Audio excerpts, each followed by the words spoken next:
여러분, 이것 보니 충격적이다. 뭘 말할까요? 바로 중국의 5년 만기 대출 우대금리 말합니다. LPR이라고 기본적으로 말입니다. 주택담보대출의 기준이 되는 금리예요. 그런데 이 금리가 0% 동결됐습니다. 다시 말해서 지난 6월에 4.2%였던 것이 8월에도 4.2%로 동결시켰다는 뜻입니다. 이것은요, 대출 우대금리, 이게 기준금리 역할을 하거든요. 2019년 8월에 처음 말입니다. 인터넷 홈페이지에서 중국은 대출 우대금리 LPR을 발표를 했습니다. 그때 당시에 4.85%입니다. 지금 4.20%고요. 많이 내렸습니다.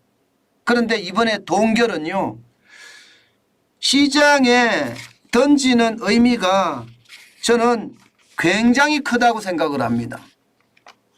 이게 도대체 무슨 얘기인가, 이렇게 생각할 정도로 말입니다. 왜 동결이지? 이게 말입니다. 저는 여러분 이렇게 생각을 해요. 위기는요, 소신이 아니라 일반적 대응이 가장 중요하다고 생각합니다. 위기에 말입니다. 소신을 가지고 대응을 하면 자칫 말입니다. 더 큰 늪으로 빠질 수가 있습니다.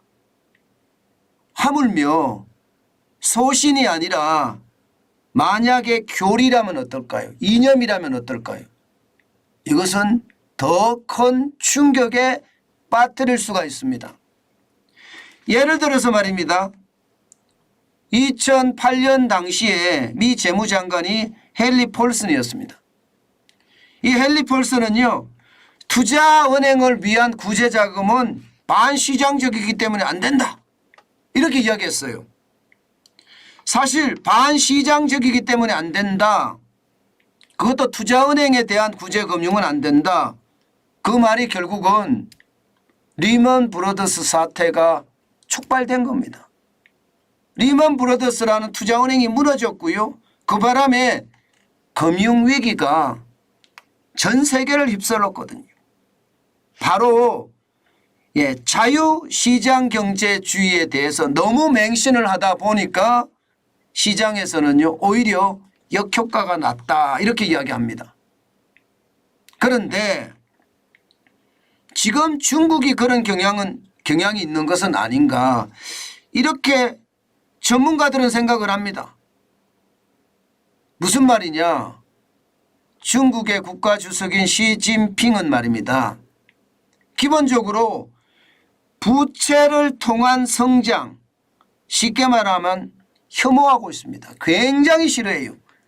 2012년 집권 때부터 말입니다. 돈 풀어서 성장하는 것에 대해서는 이거 굉장히 좋지 않다, 이렇게 얘기해 왔습니다. 사실 돈 풀어서 중국은 부동산 시장을 엄청나게 성장시켜서 결국 경제 성장을 이끌어냈거든요. 바로 여기에 반대한다는 뜻이에요. 반대한다. 그렇기 때문에 5년 만기 대출 우대금리를 동결시켰다. 시장에서는 이렇게 나옵니다. 인민은행이 시진핑의 교리, 이념에 맞게끔 정책을 펴고 있다, 지금 이렇게 생각한다는 겁니다. 실제로도 말입니다. 5년 만기 대출은 동결이죠. 그러나 1년 만기 신규 대출에 대해서는요, 0.1% 내렸습니다. 1년 만기 신규 대출이라는 것은 일반 대출의 기준이거든요. 이것은 0.1% 내렸어요. 물론 0.1% 내린 것도 너무 적게 내렸다는 비판을 받고 있는 것도 사실이고, 시장에서 실망감을 나타낸 것도 사실입니다. 그렇지만 어쨌든 부동산을 통해서는 지금 경기를 회복시키지는 않겠다, 그런 뜻인가요? 그런데 말입니다. 시장은 이렇게 소신이라는 자칫 잘못하면 편협한 생각에 매몰될 수도 있고요. 이념이라는 아주 거대한 반시장적인 생각에 전 세계에 큰 충격을 안겨줄 수도 있다는 사실입니다. 여러분 이거 한번 보세요. 지금 중국의 주택 시장을 보시면요. 예, 이게 추세만 항상 우리는 봐야 됩니다. 2019년 4월 달에 10.7%가 올라가면서 주택시장이 가장 호황을 이루었습니다. 그때부터 시작해서 주택시장이 쭉 떨어지기 시작합니다. 2020년에 3월에 5.3%까지 떨어졌고요. 2021년 3월에는 4.6%까지 빠졌습니다. 그러다가 작년 3월에는 1.5%까지 빠지더니요. 작년 5월부터 마이너스가 시작이 됐습니다. 작년 5월부터. 그러면 지금이 7월 기준으로 봤을 때는 1년 2개월 동안 거의 2023년 5월 1.0% 빼놓고는 전부 0% 내지는 마이너스예요. 주택시장이 지금 무너지고 있다는 이야기예요. 추세선으로 말입니다. 실제 블룸버그에서 시장을 직접 조사를 해봤을 때는 대도시마다 도심은 20%에서 30%, 도심 밖은요 50%에서 70% 떨어졌다는 그런 수치가 공개되기도 했잖아요. 지금 말입니다. investing.com이라고 경제 데이터를 모아서 발표하는 곳에서 이렇게 1년 2개월 이상 주택시장이 계속해서 무너지고 있다는 사실, 이것은요 중국이 부동산이 무너진다 이런 얘기거든요. 실제로도 말입니다. 여러분 중국의 대형 개발사가 지금 줄줄이 무너지고 있거든요. 2021년에 흥다, 그리고 2022년에 완다, 그리고 올해 들어서는 비구이 위안, 그리고 위안양, 지금 대형 부동산 기업은 당연하고요. 국영기업까지 지금 무너지고 있는 추세입니다. 그런데 이게 말입니다. 국영기업이 안 무너지고 대형 부동산 기업이 안 무너지게 하려고 그러면요. 주택 대출을 많이 해줘서 국민들이 주택을 사게끔 해야 된단 말입니다. 그래야지 안 무너지는데 주택담보대출을 동결시킨다. 6월하고 8월하고 동결이 됐다는 것은 집 사지 말라는 이야기예요. 그럼 어떻게 될까요? 제가 봐서는 더 많이 무너질 겁니다. 더 많이 무너질 거예요. 그런데 대형 부동산 기업만 이렇게 무너지는 그런 상황만 있는 것이 아니라는 거예요. 문제는요. 국영기업이 무너진다는 게 문제입니다. 왜냐고요? 지금까지 중국의 어떤 행태를 보면요. 민간기업이 무너지면 국영기업이 인수하는, 그러면서 시장의 불안감을 최소화시키는 그런 시장 정책을 써왔거든요. 그런데 국영기업마저 위안양마저도 이렇게 무너지니까 그럴 힘도 없다 이렇게 이야기합니다. 이렇게 되면 여러분 저는 금융기업이 곧 줄폐업한다는 말이 사실이 될 거라고 봅니다. 대형 부동산 기업들이 줄줄이 이렇게 망하면요. 지금 안 그래도 말입니다. 중적그룹은 유동성 위기를 맞았거든요. 중동신탁 적어도 말입니다. 9천만 위안에 대해서 투자상품 상환 실패했습니다. 여기다가 말입니다. 전체 자산 운용액이 1조 위안, 우리 돈으로 가면 180조 원이에요. 180조 원을 가지고 있는 중저그룹이, 이게 금융그룹입니다. 유동성 위기를 맞았습니다. 자, 그러면 여기서 끝날까요? 절대 여기서 끝나지 않습니다. 지금 상태로 보면 말입니다. 중국 정부가 위험에 대한 것을 굉장히 안일하게 보고 있는 것은 아닌가. 시장에서는 그런 평가도 있습니다. 그러면서 말입니다.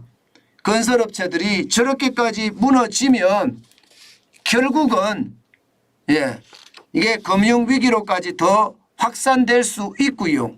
특히 말입니다. 저 금융위기가 중국에서만 머물러야 되는데 대한민국이나 아니면 주변국이나 그것도 아니면 전 세계적으로 굉장히 커질까 이것을 굉장히 두려워합니다. 지금 현재까지는 말입니다. 2008년에 미국의 금융위기, 미국발 부채 위기가 있었다면요. 예, 여러분도 알다시피 2011년이면 유럽의 재정위기가 있었거든요. 2023년에는 이제 중국발 위기가 터질지도 모른다. 케네스 로코퍼 하버드대 교수는 이런 얘기까지 할 정도입니다. 이렇게 되면 여러분 예상했던 것보다가 지금 시장의 충격은 훨씬 클 수가 있다고 저는 생각합니다. 그만큼 말입니다. 부동산 기업의 줄폐업, 그에 따르는 금융기업의 줄폐업, 이것이 지금 중국 전체 위기로 확장되지 않겠느냐 하는 그런 어떤 불안감, 당연히 저는 있다고 생각을 해요. 뭐 시진핑 중국 국가주석은 기본적으로 이 불안하고 불건전한 부동산 개발 회사들을 구제하지 않겠다, 구제 안 하겠다 이런 이야기잖아요.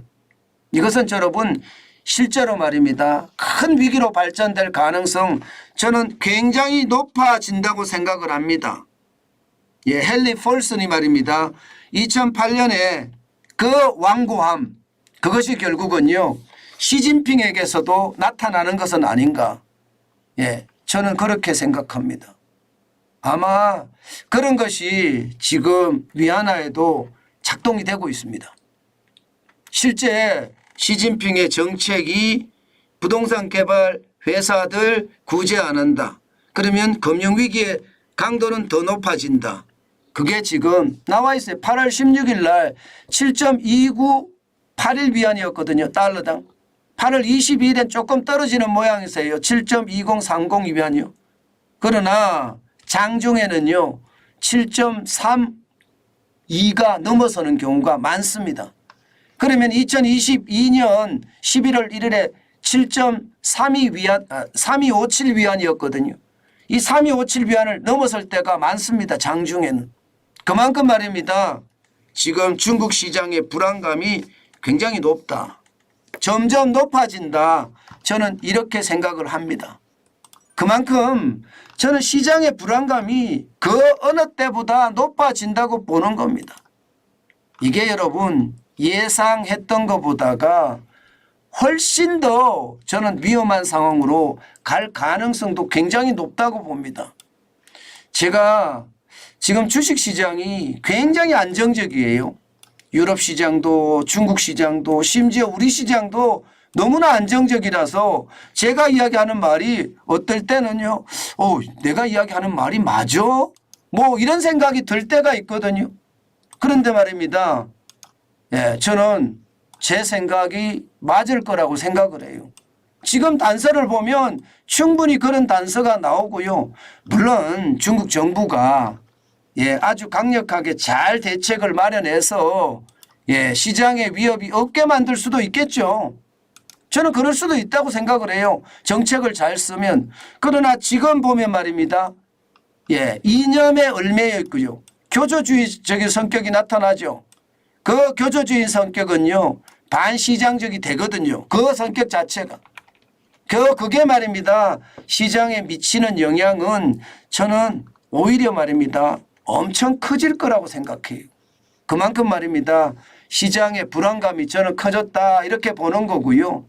그 불안한 시장에서 우리는 진짜 투자 조심해야 된다는 이야기 제가 여러분들에게 또 드리고 싶은 거예요. 그만큼 불안하다 이런 식입니다. 지금 시장은요. 제가 아무리 생각해도 너무 불안해요. 그렇기 때문에 조심조심 또 조심하는 거. 투자를 하시더라도 10번 이상은 생각해보고 투자해야 될 것 같아요. 아니 100번 이상 생각해보고 투자하는 게 정상일 것 같습니다. 진짜 조심하시고 조심하시는 거 잊지 마시고요.